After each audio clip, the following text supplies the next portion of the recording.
Okay, right about now we're going to look at 5 records from France. 5 records that lately I've been digging or getting into that come from France, that are out of France. And the first one up is Je ne connais pas ses hommes. It's a collaboration between Aleski and Brigitte Fontaine. I guess it was recorded in the 70s. Really great record. It's like North African folk, Euro folk, minimal instrumentation, and great breezy, dreamy vocals. All right, there's some woodwind on here and some drums. It's just like it's just real earthy and groovy and genuine, and it's a great listen. All right, I love this record. Been digging it a lot lately. Je t'aime, probably the most famous record out of the bunch. I'd say definitely the most famous record out of a bunch. Serge Gainsbourg and Jane Birkin. It's a classic. The single Je t'aime is an iconic tune. It was a controversial record at the time when it came out in the, I guess, the 60s.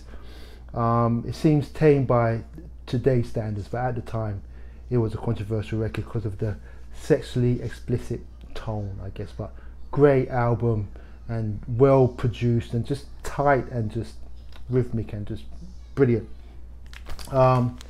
This may be kind of acquired taste.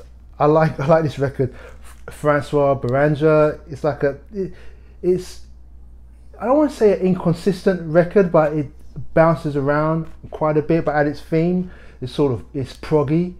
I wouldn't say we sampled a record from this once, but we were heavily influenced by a tune off of this album. I personally like this album. It's super French.